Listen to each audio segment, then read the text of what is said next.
Et bonjour, aujourd'hui nous sommes à Paris, au Trocadéro avec la Tour Eiffel derrière moi et aujourd'hui nous allons réaliser un micro-trottoir pour connaître l'avis de la population sur le cosplay. C'est parti. Est-ce que vous savez ce que c'est le cosplay? Plus ou moins. Deux Non. noms. Non. Oui. Ah aussi. Oui, je connais. Non. Non. Écoute, malheureusement, non, je connais pas encore le cosplay. Non.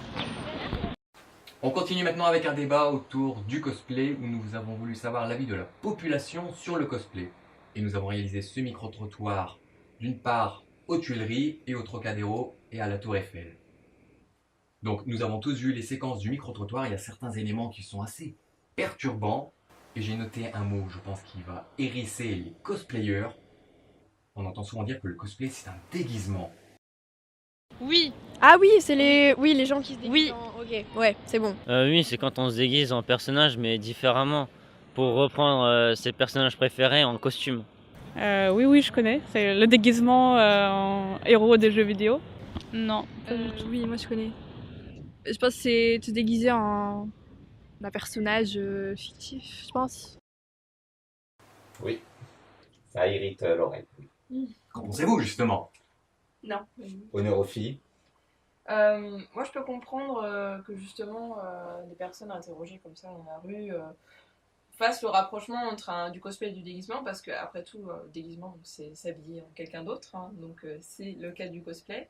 Après, pourquoi ça irrite les cosplayers? C'est parce que les cosplayers donc, investissent énormément de temps et d'énergie dans la fabrication main de leur costume, ce qui n'est pas forcément le cas quand on se déguise. On peut acheter un déguisement, mais un cosplay, dans la plupart des cas, en tout cas, c'est à majorité fait main. Voilà. Moi, je pense que c'est pour ça que ça irrite pas mal les cosplayers et pour ça qu'on peut faire le parallèle donc avec le déguisement. Non, mais le déguisement, certes, on l'achète. Il y en a, c'est vendu en magasin, c'est un déguisement, voilà. Que ce soit en moine, en infirmière, en zombie, en tout ça.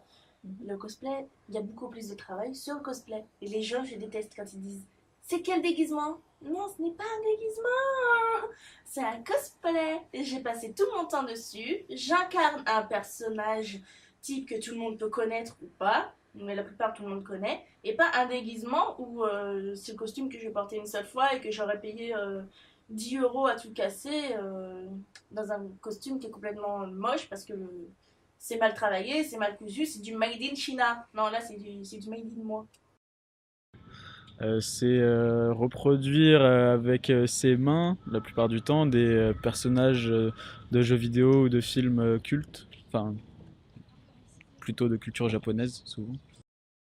Mais pourquoi justement les gens appellent ça un cosplay? Parce qu'ils ne Justement, connaissent rien. Didier, puisque tu es photographe, quel est ton point de vue? Moi, je pense que la population, comme tu l'as nommé, n'est pas forcément au courant de ce qu'est un cosplay. Je ferai juste le parallèle avec la photographie. C'est la même différence qu'une image et une photo. Les cosplayers sont des gens passionnés. De l'intérieur, j'ai le sentiment que ce sont des gens qui connaissent très bien leur milieu, qui savent très bien ce qu'ils font, avec cette passion, avec le fait de fabriquer son costume, c'est-à-dire d'aller acheter son tissu, de choisir la taille des aiguilles, d'avoir sa machine à coudre, de faire son patron. Mais le grand public n'est pas au courant. À mon avis, la différence de langage entre le grand public et le cosplay vient d'un défaut de communication, parce qu'on a tous eu des panoplies lorsqu'on était petit et on se déguisait. On a tous été pris en photo avec le Père Noël ou par papa-maman avec nos déguisements. Et on a grandi avec ce terme de déguisement. Donc je pense que les deux parties ont raison, c'est juste une histoire de communication. Les cosplayers ne savent pas encore dire à la population « nous avons des cosplays, des costumes et non des déguisements ». En tout cas, c'est la façon dont je vois les choses en tant que photographe. Si on revient sur le plan étymologique, cosplay, Justement, ça veut dire quoi exactement? j'allais revenir au plan étymologique, justement. Donc, je suis d'accord avec ce qui a été dit de mes trois camarades. Mais pour moi, le déguisement, c'est Halloween. N'importe qui peut mettre des cornes, une tenue rouge et aller dire des bonbons ou des farces. Alors que cosplay, dans l'étymologie, il y a le play de player, il y a un jeu de rôle. C'est pas juste mettre une tenue. C'est mettre une tenue déjà, en général, qu'on a fait, ou qu'on a acheté, ou fait faire si on n'a pas les compétences, malheureusement on les a pas tous. Mais surtout, il y a une interprétation. C'est un rôle de comédien. Dans ce cas, c'est du roleplay. Exactement. Voilà. C'est à la fois donc le costume de cos et le playing. On va dire un Il y a comédien les deux. de Shakespeare, par exemple, ou de n'importe quel autre, qu'il se déguise. Il va pas aimer la plaisanterie. Et ben pour les C'est du cosplayers, costume. c'est pareil. C'est du costume playing. C'est donner vie à un personnage fictif. Voilà. Et comme le disait Didier, moi je suis d'accord, c'est vraiment un problème de communication et de vocabulaire en fait, tout simplement. C'est pas une insulte quand quelqu'un va nous parler d'un déguisement, c'est parce que, enfin, ils n'ont pas forcément le vocabulaire qui correspond à nous. Nous on le connaît parce qu'on est passionné, parce qu'on vit dedans, mais il faut comprendre aussi que de l'extérieur, on n'a pas tous le même vocabulaire, on ne voit pas tous les mêmes choses tous les jours, donc voilà, c'est pas une péjoratif quand quelqu'un va nous demander vous êtes déguisé en quoi, c'est justement, d'ailleurs il s'intéresse à ton costume, donc déjà c'est qu'il est curieux, qu'il est ouvert, donc c'est intéressant. Et après, toi tu peux toujours lui expliquer donc, ce qu'est la différence entre un déguisement et du cosplay, que tu as passé du temps sur ton costume, tu as fait toutes les parties toi-même, etc. Et qu'il y a aussi ce rôle donc de roleplay derrière, qu'il n'y a pas donc dans le déguisement. Mais il y a quand même quelque chose de choquant, que ce soit des personnes âgées ou des jeunes personnes. On a eu ce terme à chaque fois, limite. Moi, ça me choque pas, parce que... Moi, je trouve ça choquant qu'un jeune attribue le cosplay de déguisement, tandis qu'une personne âgée, je veux bien comprendre, parce que c'est quand même quelque chose d'assez nouveau. Mais oui, tout à fait, bien sûr. Nous sommes allés au Japon, donc on a eu l'occasion de voir des cosplayers. Des cosplayers, on appelle ça comme ça? Voilà. On peut être jeune et pas connaître le cosplay du tout, c'est pas du tout une question d'âge, au contraire. C'est une question de nos loisirs, de notre culture, de ce qui nous intéresse en fait. Et le cosplay, à part dernièrement où on a vu quelques reportages justement à la télé grand public, ça reste un univers qui est peu connu du grand public au final. Je trouve que c'est quand même une culture un peu à part, le cosplay. C'est vraiment pour les geeks. Donc moi je me vois pas trop me déguiser en un personnage animé ou autre. En parlant d'univers, on a une personne au micro-trottoir qui qualifie les activités cosplay de geek. Oui ou non? Pas tout le temps. Ça peut l'être, pour moi c'est deux choses totalement différentes en fait. C'est vrai que les costumes donc, et le cosplay en règle générale, ça touche beaucoup aux jeux vidéo, aux mangas. Ce sont des domaines qui peuvent être associés à la culture geek, mais pour moi geek c'est pas que ça en fait. Mais au final, on devrait plutôt rapprocher ça de la culture otaku. Pas forcément non plus, pour moi c'est la même chose. Dans la notion de geek, il y a déjà une notion de connaissance. Voilà, c'est ça. Alors qu'un cosplayer, il lui suffit d'avoir aimé un manga ou un jeu sans connaître plus que ça, avoir aimé le personnage et le faire derrière. Mais le geek, c'est informatique. Non, pas forcément. Ah, je suis d'accord, on peut être geek, c'est pas forcément. À la base, oui, c'était qu'informatique. Mais de nos jours, on va dire, un geek, c'est quelqu'un qui a des connaissances très poussées sur un sujet, qui est expert de son sujet, qui est passionné. Et tu peux être un geek du cosplay au final.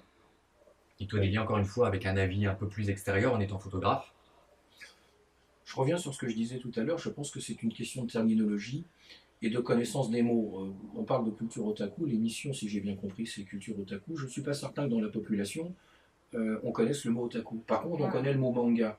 Oui. Donc on est souvent dans une difficulté de communication parce qu'on a tous des mots, on met tous des définitions derrière les mots, mais qui ne sont pas forcément les mêmes. Je rejoins ce que disait Eve sur la culture geek, ce n'est pas que de la culture informatique, même si au départ il y a beaucoup de technologie. On peut être joueur en fait, on peut être un joueur moderne, c'est pas le plus important. Ce qui compte, c'est surtout de communiquer, de faire passer une passion. Et moi qui suis derrière l'appareil et qui regarde souvent des gens qui sont de l'autre côté, je n'ai qu'une vision de quelqu'un qui capte une image. Mais pour discuter souvent avec des gens des deux côtés, aussi bien des cosplayers que des photographes, on a, et je reviendrai sur ce que j'ai dit parce que ça me semble important, vraiment un souci de communication. On est dans une communauté que le grand public ne connaît pas. Si on avait fait le même micro-trottoir dans une convention de cosplay, on aurait pu employer tous les termes techniques ou tout le jargon du métier, ce serait passé comme une lettre à la poste. On s'aperçoit que quand on sort des conventions, quand on sort des sorties cosplay et qu'on va voir le grand public, c'est-à-dire quand même grosso modo 60 millions d'habitants, 66 millions d'habitants en France, le cosplay n'est pas du tout connu. Absolument. Nous, on le connaît beaucoup parce qu'on baigne dedans, mais l'image que les gens ont du cosplay est parfois erronée aussi, et parfois un peu déformée par les médias aussi. Ou alors ils n'ont tout simplement pas de connaissance de ce milieu-là. Parfois ils ne connaissent pas du tout le cosplay, comme on a pu le voir dans le micro-trottoir, mais des fois le mot ne leur évoque rien. Donc à partir de ce moment-là, c'est sûr qu'on ne peut pas avoir le même vocabulaire, le même niveau de connaissance. Pourquoi pas Thor ou des trucs comme ça, Marvel. Moi, ce serait le gars de Assassin's Creed. Il est trop classe, je trouve. Ruby Rose, RWBY. Batman. World of Warcraft. On dira c'est Illidan. Illidan. Dernière, je sais pas, le Corbeau de Dishonored. Boba Fett. En parlant de connaissance du cosplay, donc dans le micro-trottoir, il y en a qui vont évoquer le cosplay avec tout ce qui est personnage de type DC Comics, du Marvel. Il y en a, ça va être plutôt autour de Disney, du Cendrillon. Il y en a, ça va être plutôt dans les mangas, du Bleach, du Naruto. On peut également aller dans tout ce qui est steampunk, dans les créations type fantasy, World of Warcraft, tous les différents jeux. Au final, le cosplay, ça touche quel domaine? Touche quel domaine? Pour moi, ma définition du cosplay, c'est le fait de créer un costume, d'interpréter un personnage fictif, mais issu d'une œuvre existante. Oui, tout à fait. C'est la différence avec le steampunk dont on a parlé dans la chronique, où là on est sur des personnages fictifs avec des costumes, des fringues comme on dit dans le jargon qui sont magnifiques, qui coûtent parfois très très cher, mais on est dans des personnages qui sont inventés. Alors ça peut être considéré comme une branche du cosplay, mais là encore, si on reprend le micro-trottoir, dans les réactions des gens, on a eu beaucoup de gens qui nous ont répondu, bah finalement si on regarde un peu les vidéos, bah non, on ne sait pas ce que c'est que le cosplay. Donc, quand Charlie après a pris le temps d'expliquer ce que c'était le cosplay, à ce moment-là, les gens ont pu donner leur opinion, mais à la base, une majorité de gens ont répondu « Non, je ne sais pas ce qu'est le cosplay ». Voilà. Du coup, pour moi, pour revenir à ta question, en termes de genre, ça peut toucher n'importe quel type d'œuvre en fait, vidéoludique qui existe à l'heure actuelle, même de littérature en fait. À partir du moment où on a un personnage défini, qu'on sait à quoi il ressemble, etc., on peut le cosplayer au final. Tu souhaites peut-être rajouter quelque chose, Mylène? Ou peut-être Landry? Ben, il y a mon camarade tout à l'heure qui parlait des créations personnelles. Et effectivement, au niveau du Steam, je trouve ça très tendancieux, les créations personnelles. Pourquoi? Parce que les vaporistes, il n'y en a pas qu'un. Dans une œuvre, dans une œuvre steampunk, dans une locomotive, il y a beaucoup de vaporistes. Donc, est-ce qu'on peut considérer création personnelle? C'est pareil pour Bleach, quand je vois quelqu'un qui fait un cosplay de Shinigami sans perruque, qui ne ressemble pas à un personnage principal, ça peut être n'importe quel soldat des 13 divisions. Donc, est-ce qu'on peut considérer ça en création personnelle ou en véritable cosplay? Pour moi, la création de personnages originaux, on va dire, dont on crée entièrement le costume nous-mêmes à travers notre propre inspiration, même si il est issu d'un univers connu, pour moi ça reste de la création de costumes, mais pas forcément de cosplay. Donc je vais vous montrer maintenant une photo donc, de 2 cosplayeuses de la scène internationale et dites-moi ce que vous en pensez. Ok. Je ne les connais pas. Non, moi non plus. Elles sont jolies. Pourquoi? Bah, très bien, très belles, très beau costume. Elles ont des avantages? Non, elles sont jolies. Il y a un très fort décolleté à droite, c'est pas super. Non, je sais pas. Non, ils sont bien. Enfin, c'est elles qui les ont fait. C'est bien réalisé. Après, je sais pas. Enfin, je suis pas éternellement fan des cosplays. Après, j'aime bien l'ambiance et tout, mais le visu, c'est pas trop. Voilà. On va maintenant passer à un thème beaucoup plus fâcheux. Encore une fois, dans le micro-trottoir, lorsque l'on présente donc la photo des 2 cosplayeuses suivantes, il y a quand même des personnes qui nous ont dit que c'est beau, que c'est moche. Il y en a même d'autres qui vont mettre certains arguments vis-à-vis de leur physique, si je puis dire. Je citerai même, quasiment au mot près, ces cosplayeuses ont des avantages. C'est quoi cette mentalité? Pour moi, on va dire est-ce dans que le le monde cosplay, c'est faire d'aujourd'hui. valoir un physique? Non, je pense que dans la majeure partie des cas, c'est pas une question physique. Je sais qu'il y a des personnes qui en jouent, c'est leur choix. Sur la tour de à partir du moment où voilà, se mettre Si en Mère valeur. Nature t'a bien fait, voilà. Chacun a le droit de se mettre en valeur. Mais tout comme les animés japonais, il n'y a pas un peu de fanservice? Il y en a, je pense. Ça, voilà. Après, je pense que tout dépend de de la manière dont on voit le cosplay, nous, en tant que cosplayer, si on a envie. On a toujours envie de se mettre en valeur, on a toujours envie d'être beau, d'être joli, hein, ça c'est indéniable. Personne ne fera un cosplay pour être moche au final. Mais justement, est-ce qu'on est obligé de le faire uniquement parce que on va être joli, ou alors je le fais uniquement parce que je veux incarner le personnage et peu importe ce qu'en pensent les autres? Je pense que les deux ne sont pas indissociables. Hein. Je pense qu'il y a les deux. Il y a les deux types de mentalités. Et puis même au niveau du fanservice, on en parle très peu, mais il y a du fanservice masculin aussi. Parce que tout à l'heure, justement, dans l'interview, je parlais de Moshiro, qui fait du cosplay de Dante torse nu. Les abdos, on peut les compter. Il a dû en faire beaucoup d'abdos pour être dans le personnage et qu'on les voit bien. Ah, peut-être qu'à la base, il les avait même avant de vouloir incarner le personnage. Peut-être qu'il justement il s'est identifié au personnage. Les ayant vus de près et comptés, il y a eu du travail pour les faire. Sûr. Mais c'est comme une saison. Je pense qu'on est dans une double problématique. La première problématique, c'est la différence de culture, pour ne pas dire de civilisation. On oublie qu'il y a beaucoup d'images de cosplay qui nous viennent du Japon. Or, le Japon a une approche avec le corps humain, voire avec la nudité, qui n'a strictement rien à voir avec notre mentalité européenne. On est à des milliards d'années-lumière en termes de façon de penser sur la représentation du corps. Il n'y a qu'à regarder les photos de cosplay, les figurines de cosplay qui sont vendues dans les conventions. Au Japon, ça choque personne de voir des mini-jupes et des poitrines opulentes. En France, on y voit un côté sexualisé. Le deuxième point de vue, c'est le point de vue du photographe. Lorsque l'on montre une image, que ce soit une photo ou que ce soit un cosplay de quelqu'un qui effectivement montre ses avantages parce que la jeune femme ou la jeune fille a un corps qu'elle a envie de montrer, elle va choisir un cosplay qui lui correspond. Il y a son regard à elle, c'est-à-dire la façon dont elle veut se montrer et jouer ce rôle du personnage, parce que c'est un personnage, il faut le rappeler. Et puis il y a la vision des gens qui vont la regarder dans le milieu, avec leur connaissance du cosplay. Et ensuite il y a le regard du public. Ce qui était intéressant dans le micro-trottoir, c'est qu'on a eu beaucoup de relations masculines avec cette perception du corps humain. Du fait qu'on n'avait que deux photos de Absolument. femmes. Je suis pas certain que si on avait une population... Pardonnez-moi, je t'ai interrompu. Je suis pas certain que si on avait une population féminine, on aurait eu les mêmes remarques. Mais là, on est dans l'éternel débat depuis la préhistoire de la représentation de l'homme et de la représentation de la femme. C'est pas plus compliqué que ça, en fait. Il y a un triple regard. Et il faut qu'on apprenne, nous, à respecter le travail des cosplayeuses ou des cosplayers, quel que soit le degré de nudité ou de semi-nudité de leur costume, parce que c'est finalement du roleplay. Moi je pense à partir du moment où le costume est fidèle au personnage, on peut rien reprocher à la personne. Elle a voulu incarner ce personnage-là, c'est son choix, c'est parce qu'elle aime le personnage, parce que voilà.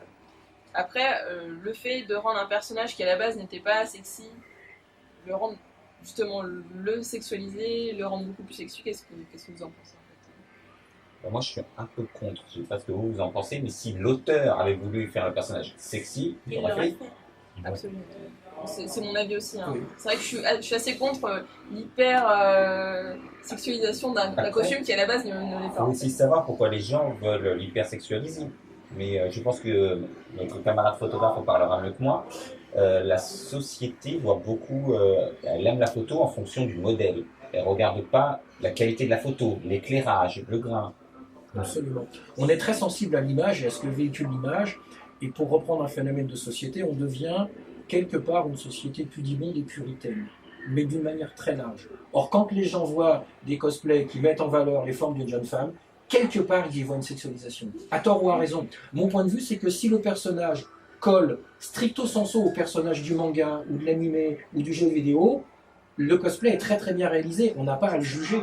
Par contre, si effectivement on sexualise volontairement un personnage existant, on peut se poser la question de la volonté de la cosplayeuse. Donc en fait, si je réalise un cosplay, je suis un modèle. Oui. Modèle, du moment où on fait des photos, il y a un modèle. À partir du moment où on pose pour des photos, pour moi, on est modèle. Oui. Dans la définition la plus stricte de voilà. Après, si on Après, c'est pas forcément c'est pas du tout un métier comme on peut. Enfin, on a des modèles professionnels, des modèles amateurs.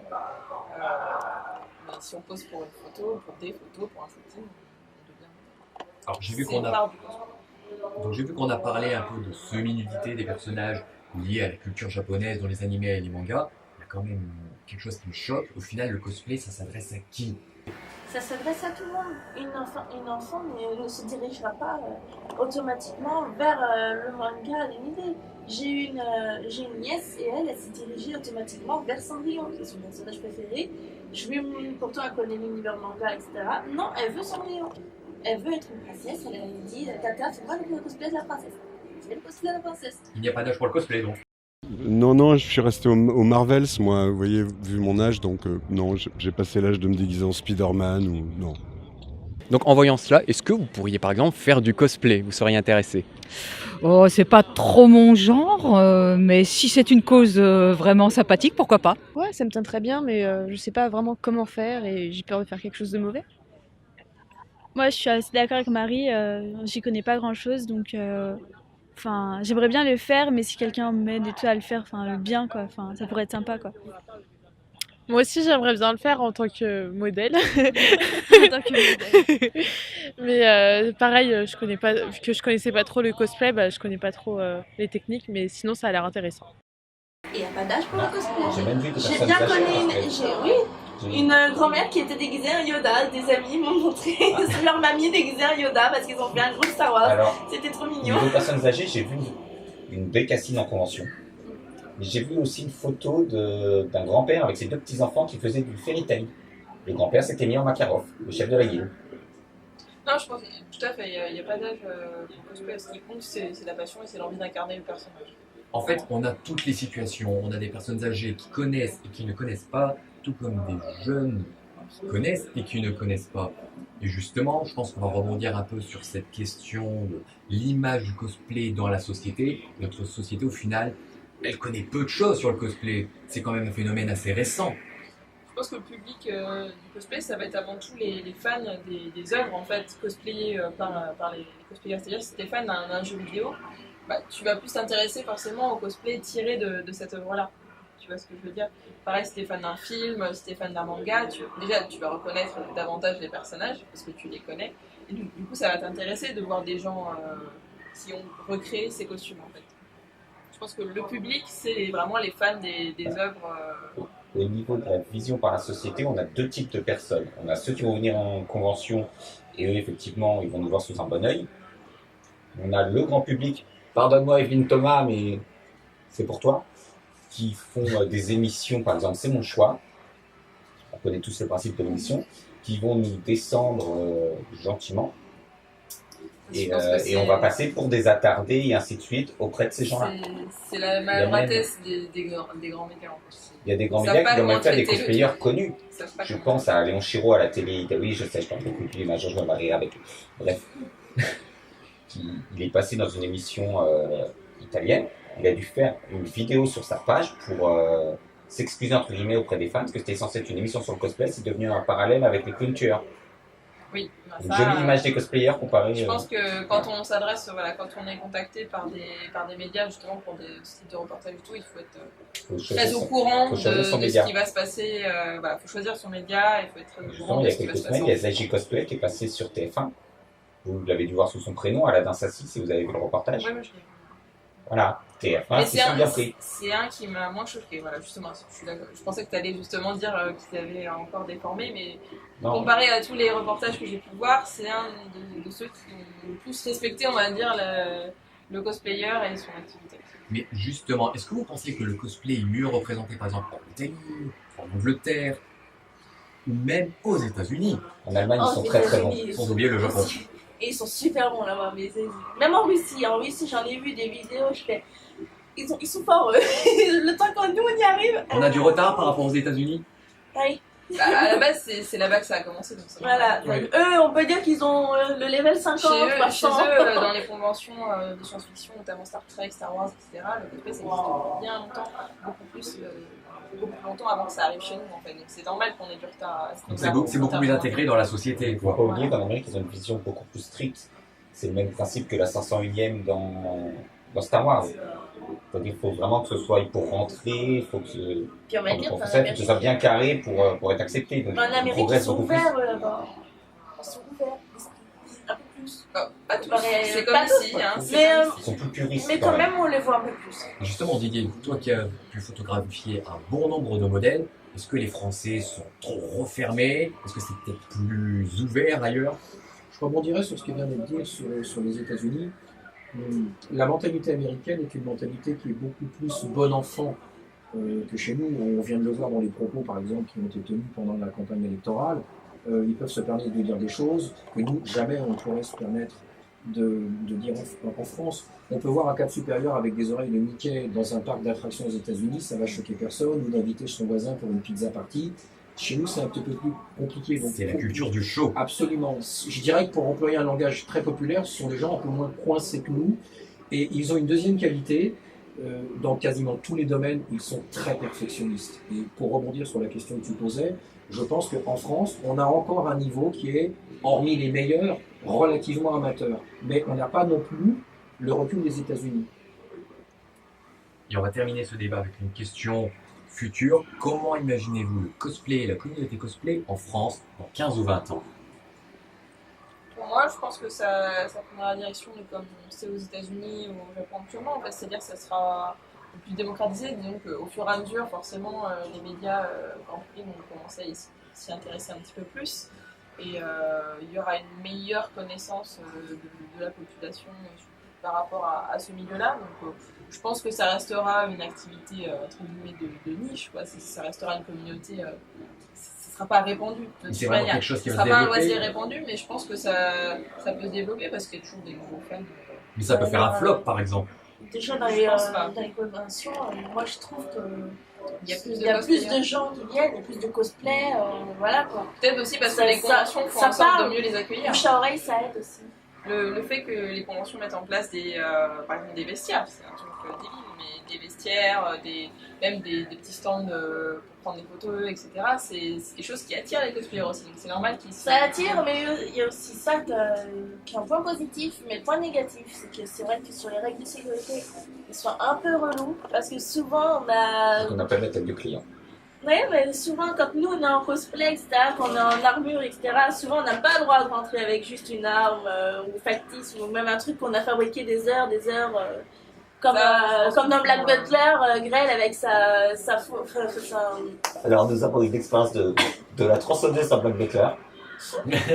Oui, la fameuse tronçonneuse, une des rares fois où je me suis cosplayé et non pas déguisé, histoire de rebondir sur ce qui a été dit. Ils n'ont pas voulu me laisser passer à la sécurité alors qu'on m'avait dit qu'elle passerait nickel. Il a fallu que j'argumente et que voilà, je montre un peu les dents et non pas la tronçonneuse. Mais pour revenir à la question qui était la vision du cosplay dans 15 ans, moi je pense que compte tenu du nombre de conventions qui existent et qui sont connues en Europe, je pense à la Japan Expo, soit celle de Villepinte, soit celle de Marseille, je pense à Paris Manga, je pense à la Japan Party, avec tous les médias, les réseaux sociaux, tous ces moyens de communication, le cosplay continuera d'exister. Ça me paraît difficile de faire une projection sur 15 ans, mais je pourrais peut-être formuler un vœu qui serait que la communauté cosplay, qui intègre donc d'un côté des cosplayers et des cosplayeuses, de l'autre côté des photographes, soit un petit peu plus soudée, parce que j'ai un peu le sentiment que de temps en temps, on n'est pas vraiment une véritable communauté. Il y a les cosplayers et les cosplayeuses d'un côté, il y a les photographes de l'autre. Et on a tous besoin les uns des autres pour avancer et pour faire connaître la passion, puisque finalement c'est une passion des deux côtés. Je rebondis là-dessus, pas pour faire de la pub ou quoi, mais en fait, avec mon ami, on a créé un groupe Facebook qui s'appelle Recrutement Cosplayer et Photographe, qui est justement, c'est justement le but en fait de ce groupe-là. C'est justement le but de ce groupe-là, c'est de se faire rencontrer les photographes et les cosplayers entre eux aussi, les photographes entre eux, pour justement ils puissent à la fois organiser des shootings ou organiser des groupes, etc.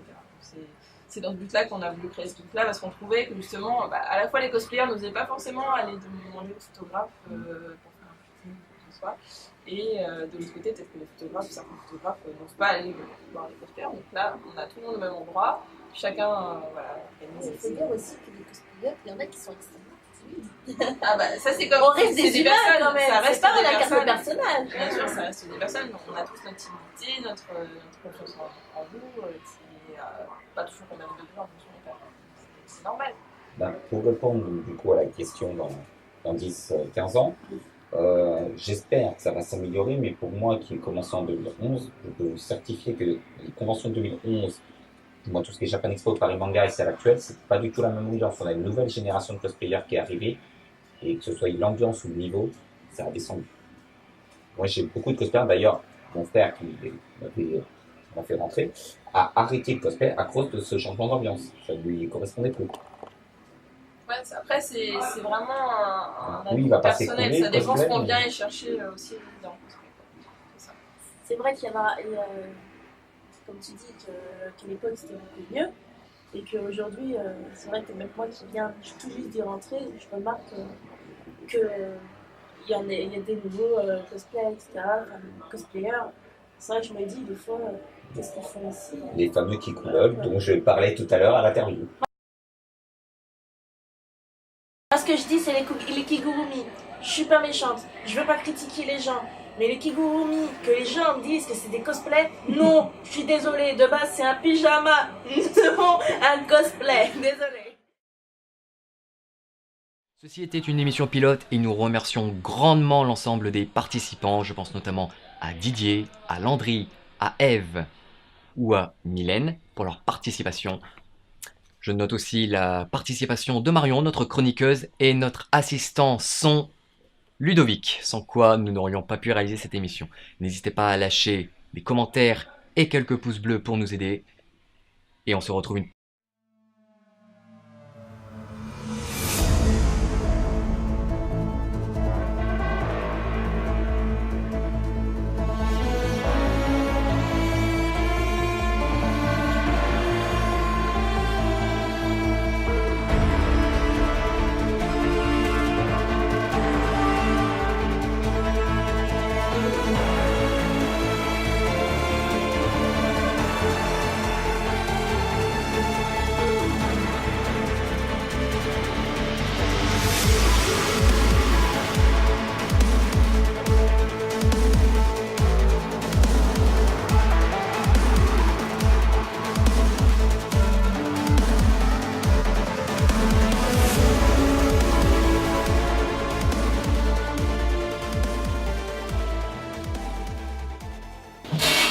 Non. De la difficulté en tant que perchiste, éviter de trop trembler, éviter que le micro se voit dans le champ. C'est tout. C'est déjà pas mal. Chronique prise 1, action. Bonjour les gens. Google, bloopers, on refait. Chronique prise 2, action. Prise 3, allez. La ligne, tu la reposes ici. Comme ça, tu te reposes et puis le micro sera bien là. C'est bon? Tu lui dis quand t'es prêt? Je suis prêt, là j'ai le troisième bras, il est là. Bienvenue dans cette nouvelle émission 100% Otaku, la toute première, l'émission pilote qui se réalise aujourd'hui à l'Extra Life Café. Ça tourne pour moi. Ça tombe pas encore pour moi, je suis en train de gagner, putain le film. Pardon. Making of. Laisse-moi tranquille, on me voit pas.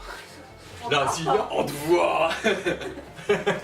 Michel. Attends, mais me tends pas une perche comme ça, je vais faire des débilités avec. Il y a la perche dans le champ. Jean-Michel Crapaud. T'es en train de filmer, Didier? Je voulais te montrer ce qui se passe quand quelqu'un tend la perche. Tu peux nous appeler par notre prénom, sinon c'était plus simple. Eve et Mylène. Eve et Mylène. Ok, je te fais Présentez-vous. Voilà. Et après, nous, on donnera le nom de nos pages, ce sera bon. Enfin, si on arrive. Ok, c'est bon, sur le plateau, ça tourne interview cosplayeuse première. Voilà. J'ai plus de batterie. Combien de temps? 13 minutes. Ça va. On aura trop en trouvé 6 là-dedans. Et on se retrouve une prochaine fois pour une autre... Et on se retrouve la prochaine fois. Je couperai la prochaine fois.